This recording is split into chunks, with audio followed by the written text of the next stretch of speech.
হাই hello' নমস্কাৰ welcome back to my গবিনছ blogs YouTube channel বন্ধু বান্ধৱীসকল বহুত দিনৰ পিছত আপোনালোকৰ সন্মুখী হ'লোঁ আৰু বন্ধুসকল আজি ভিডিঅ'টো বনোৱাৰ মূল উদ্দেশ্যটো হ'ল যে মই এটা মোবাইল ফোন লৈছিলোঁ আৰু সেইটো মোবাইলৰ পৰা এতিয়া ভিডিঅ'টো বনাই আছোঁ। আপোনালোকে কোৱালিটি কেনেকুৱা আহিছে কমেণ্ট কৰি জনাব।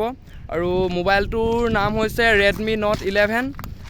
বন্ধু বান্ধৱীসকল মই যিহেতু এতিয়া ভিডিঅ' কমকৈ দি থকাৰ মূল উদ্দেশ্যটো হ'ল যে যিহেতু এতিয়া পৰীক্ষা পাইছেহি আৰু সেইটো কাৰণে বৰ লগৰ ল'ৰা ছোৱালীবোৰ ঘৰৰ পৰা ইমান ওলাই মেলি যোৱা নাই, যাৰ কাৰণে নেকি ভিডিঅ' বনাব পৰা নাই আৰু মই হ'লেও ভালকৈ ওলাব মেলিব পৰা নাই।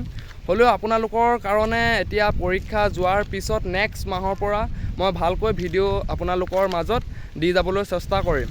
আৰু এইখিনিতে আপোনালোকক মই এটা কথা ৰিকুৱেষ্ট কৰিম যে আপোনালোকৰ বহুতে কি কৰে ভিডিঅ'টো নেচাই জাষ্ট কমেণ্ট কৰি থৈ দিয়ে।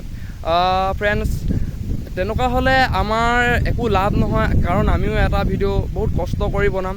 আপোনালোকে এই 5 মিনিটৰ বা 6 মিনিটৰ ভিডিঅ'টো চাই দিলে আমাক যথেষ্ট উপকাৰ কৰা হ'ব। আৰু তাতে এটা দুখবৰ আছিলে যে মোৰ অলপ আঙুলিটোত দুখ পাইছিলোঁ, যাৰ কাৰণে নেকি মই ভিডিঅ' একেবাৰে দিব পৰা নাছিলোঁ। বিহুতো মই ভিডিঅ' দিব নোৱাৰিলোঁ। আৰু আপোনালোকক মোবাইলৰ কভাৰটো বন্ধু বান্ধৱীসকল চাব পাৰে, ৰেডমি নোট 11 ইয়াত লিখা আছে। ইয়াত লিখা আছে ইণ্ডিয়াছ নম্বৰ 1 বুলি লিখা আছে আৰু ইয়াৰ ৰেম হ'ল 6GB ৰেম আৰু MI চাব পাৰে। ইয়াৰ অলপ খুলি পিনি আপোনালোকক দেখাবলৈ চেষ্টা কৰিম।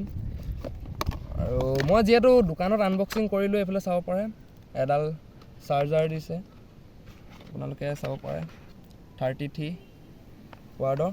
তাৰপিছত এইটো কি বুলি কয় সেইটোৱে ফ্ৰেণ্ডছ। মই ইয়াৰ মানে কিমান মোবাইলটোৰ বিষয়ে বৰ বেছি ডিটেইলছকৈ মই ক'ব নোৱাৰিম আপোনালোকক, যিহেতু মই টেকনিকেলৰ লগত ইমান জড়িত নহয়, অকল ব্লগ ভিডিঅ' বনাম আৰু লাহেকৈ এতিয়া ব্লগ ভিডিঅ'বোৰ ভালকৈ দি যাবলৈ চেষ্টা কৰিম। আপোনালোক সকলোৱে আশীৰ্বাদ কৰিব যাতে ভাল ভাল ব্লগ দিব পাৰোঁ। আৰু নেক্সট মান্থলিৰ পৰা আমি প্লেনিং কৰিছোঁ, আপোনালোকে পাই যাব আৰু এতিয়া আমাৰ ব্লগবোৰ। আৰু সেইকাৰণে আমাৰ চেনেলটো যিসকল নতুন ভিউৱাৰ্ছ ছাবস্ক্ৰাইব কৰি ল'ব। আজিলৈ ইমানে, ধন্যবাদ।